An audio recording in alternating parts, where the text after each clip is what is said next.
જય હિન્દ મિત્રો, village physical defence એકેડેમીમાં તમારા બધા મિત્રોનું ફરીથી હાર્દિક સ્વાગત છે. તો કેમ છો બધા વિદ્યાર્થી મિત્રો? હોપ છો બધા મજામાં હશો.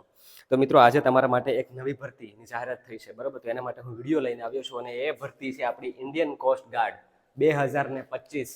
અને તમને એક વાત કહું, આ પરમિનન્ટ ભરતી છે, આ નોન પરમિનન્ટ નથી.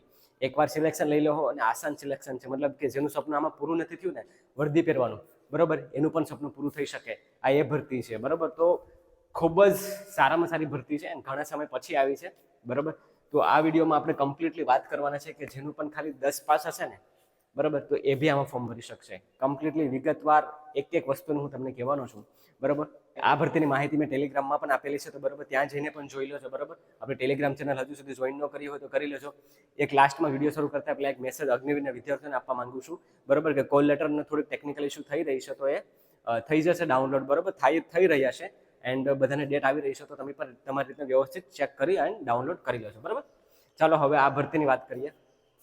મિત્રો, ઇન્ડિયન કોસ્ટ ગાર્ડની ભરતી ખૂબ જ સારી માત્રામાં આવી છે અને તમારા માટે બેસ્ટ ઓપોર્ચ્યુનિટી છે, બરાબર? તો આમાં ફોર્મ ભરવાનું ભૂલતા નહીં. તો ચાલો હવે પૂરેપૂરી માહિતી લઈએ કે કેટલી આમાં વેકેન્સી છે, કેટલા સ્ટેજમાં ભરતી થવાની છે અને સાવ ઓછી હાઇટમાં, મતલબ કે આ એવી ભરતીઓ હોય છે, બરાબર, આઈટી આર્મી છે જેમાં આપણે બોયઝ પાસ થયા હતા, પછી ઇન્ડિયન કોસ્ટ ગાર્ડ છે, નેવી છે, તો આ એવી ભરતી છે કે જેમાં હાઇટ એકદમ ઓછી હોય છે, બરાબર? તો એ બધા વિદ્યાર્થીઓ ભરી શકશે અને ઉંમરે છૂટછાટ કેટલી બધી છે. તો ચાલો હવે એક વસ્તુની વાતચીત કરીએ, કંઈ પણ ટાઈમ વેસ્ટ કર્યા વગર.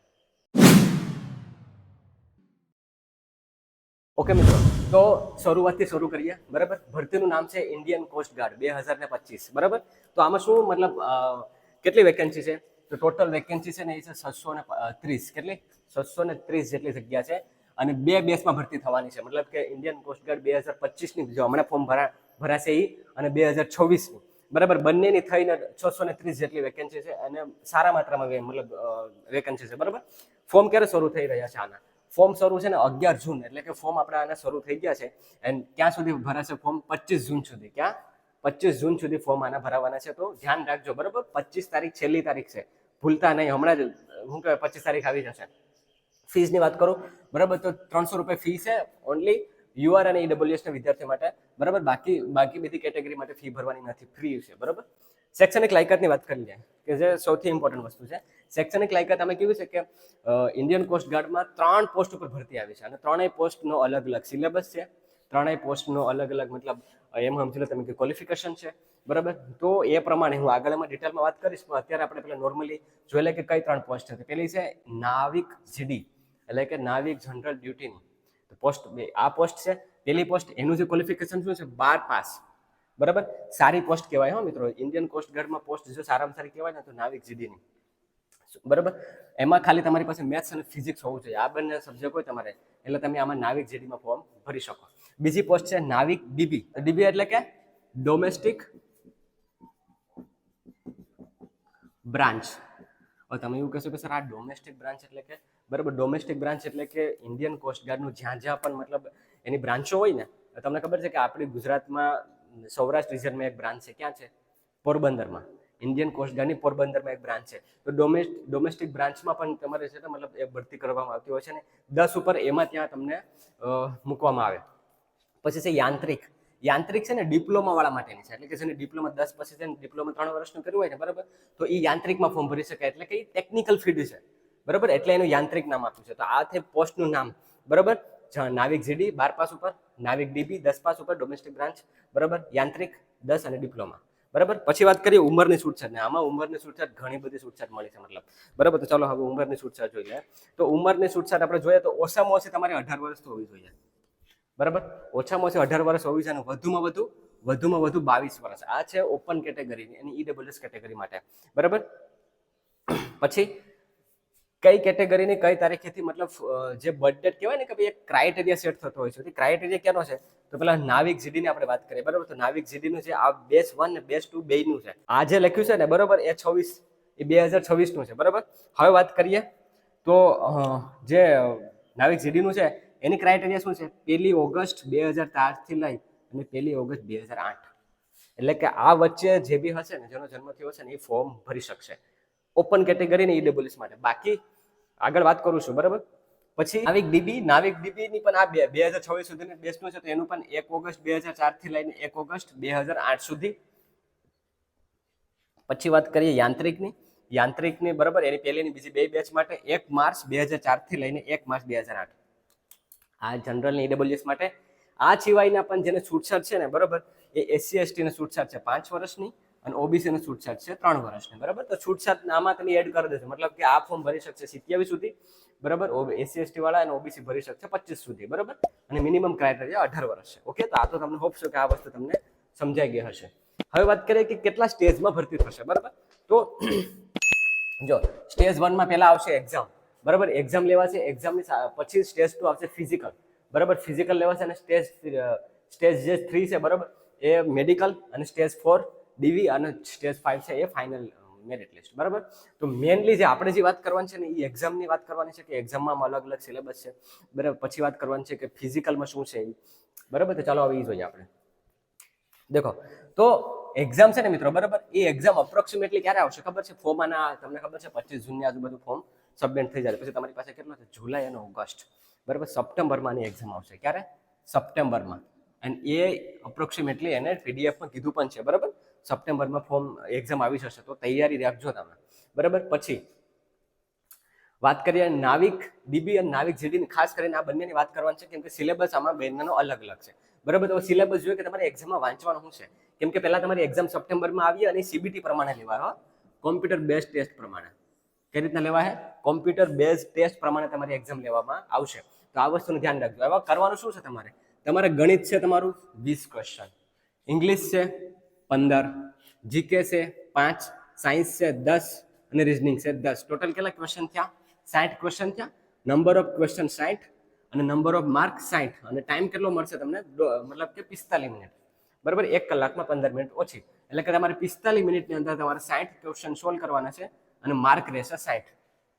આ હતું નાવિક ડીબી ડોમેસ્ટિક બ્રાન્ચ માટે ધોરણ 10 માટે. વાત કરીએ હવે આગળ જીડી માટે, નાવિક જીડી માટે કે જે 12 સાયન્સ ઉપર છે બરાબર. તો એના માટે શું છે?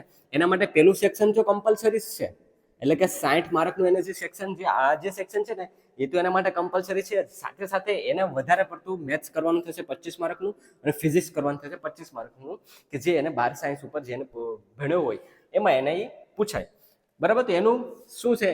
60 અને 50, જેમ કે આ બંને થઈને 25 અને આ 50, પછી 50 અને 60 એટલે 110, એટલે કે નંબર ઓફ ક્વેશ્ચન થશે 110 અને નંબર ઓફ માર્ક થશે 110, પણ એમને ટાઈમ મળશે 75 મિનિટ બરાબર, 1 કલાક ને 15 મિનિટ. તો 1 કલાક ને 15 મિનિટમાં તમારે 110 માર્કનું ક્વેશ્ચન પેપર જે છે પૂરું કરવાનું છે. અહીંયા ગણિત વધારે છે, ફિઝિક્સ છે, આ વસ્તુને તમારે ધ્યાન રાખવાનું છે. સેક્શન 1 તો આ સેક્શન 1 કહેવાય આને બરાબર. તો સેક્શન 1 તો કમ્પલસરી જ છે, પણ એની સાથે સાથે એને આટલું પકડવાનું છે એક્સ્ટ્રા. હવે વાત કરીએ કે ફિઝિકલ સ્ટાન્ડર્ડમાં શું કરાવશે, મતલબ તમને શું એમાં છે. દેખો જેમ કે તમે જોવો છો બરાબર, તો ઊંચાઈ જે હાઈટ છે ને બરાબર એ 157. એન્ડ એક વસ્તુ એ બી કહી દો તમને કે આ ઓનલી મેલની જ ભરતી છે, ફિમેલની નથી, ઓનલી મેલની જ ભરતી છે બરાબર. તો એ વસ્તુનું ધ્યાન રાખજો. 157 સેન્ટીમીટર હાઈટ તમારે જોશે, હાવ ઓછામાં ઓછી છે બરાબર. રનિંગ તમારે 1600 મીટર 7 મિનિટમાં પૂરું કરવાનું છે. કેટલું? 7 મિનિટમાં. કેટલું? 1600. મેં લખ્યું નથી પણ તમને લખી દો. 1600 મીટર તમારે 7 મિનિટમાં હાવ આરામથી પૂરું થઈ જાય બરાબર. હું મારા વિદ્યાર્થીઓને 5.5માં પૂરું કરાવડાવું છું, તો અહીંયા તો 7 મિનિટ માંગી છે બરાબર. તો 7 મિનિટમાં તમારે 1600 મીટર પૂરું કરવાનું છે. પછી કરવાનું છે 20 સ્કોડ, ઉઠક બેઠક કરવાના છે, મતલબ કે ઉઠક બેઠક કરીએ ને બરાબર, અને 10 પુશઅપ્સ કઈ પણ બ્રેક કર્યા વગર. એકદમ સિમ્પલ વસ્તુ છે આ તો બરાબર. તો ફિઝિકલમાં જ એટલી વસ્તુ છે. હવે માની લો કે સપ્ટેમ્બરમાં એક્ઝામ આવે ને બરાબર, ઓક્ટોબર નવેમ્બરમાં આપણું ફિઝિકલ આવશે. આનું નવેમ્બર એન્ડમાં આપણું અપ્રોક્સિમેટલી ફિઝિકલ આવવાની શક્યતા છે. તો આ પણ નોર્મલ વસ્તુ છે. તમારે જે ખાસ ધ્યાન શું રાખવાનું છે ખબર છે? અહીંયા અગર જો ધોરણ 10 ઉપર ભર્યું છે તો તમારે 60માંથી ટાર્ગેટ કરશો કે 45 ઉપર તમારા પડે બરાબર.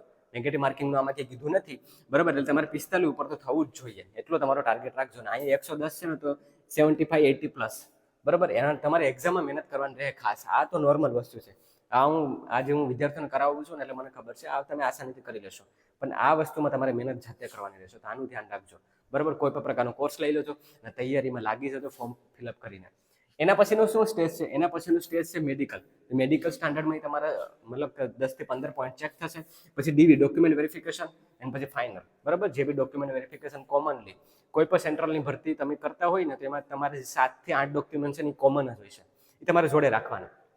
જેમ કે આપણું ડોમિસાઇલ, આપણે જે તે તાલુકાનો બરાબર ડોમિસાઇલ જાતિનો દાખલો ઇંગ્લિશમાં બરાબર પછી આપણે leaving certificate mark certificate trial certificate બરાબર પછી આપણે અનમેરિડ છે કે મેરિડ છે એ સર્ટિફિકેટ બરાબર પોલીસનો વેરિફિકેશનનો દાખલો એ બરાબર પછી એ થઈ ગયું બીજું એના સિવાયનું મતલબ આ બધાને તમારે એક જે સેટ બનાવીને એનું ટ્રુ કોપી કરાવી નાખવાની બરાબર સ્વપ્રમાણિત કરાવી નાખવાનું બરાબર બસ આ એટલા ડોક્યુમેન્ટ તો તમારી પાસે હોવા જ જોઈએ કોઈ પણ ભરતી કરતા હોય એટલે અમે ડીયુમાં એવું નહીં પૂછતા સર કે શું છે બટ છતાં પણ એટલા માટે મેં તમને કહી દીધું મેડિકલમાં તો તમને ખબર છે આપણે વિડીયો જોઈ લો એટલે ખ્યાલ આવી જશે અને ફાઇનલ મેરિટ થશે પછી લાસ્ટમાં બરાબર એટલે ખૂબ જ સારા માત્રામાં ભરતી આવી છે ઇન્ડિયન કોસ્ટ ગાર્ડની બરાબર ઘણા સમય પછી પાછી ભરતી આવી છે સારી ઓપોર્ચ્યુનિટી છે બરાબર હું તમને એટલું કહી દઉં મિત્રો કે અગર તમારે વર્દી પહેરવાનું સપનું છે અને પરમિનન્ટ ભરતીમાં જવું છે ને તો આ તમારા માટે મોકો છે એમ સમજી લો કે આમાં બેસ્ટ આપી દો એટલે હું તમને કહું વાંધો નહીં આવે બરાબર બાકી કાંઈ બીજા લાગતા તમારે કઈ સવાલ નહીં આ ભરતીને લગતા તો તમે કમેન્ટ સેક્શનમાં મને પૂછી જોજો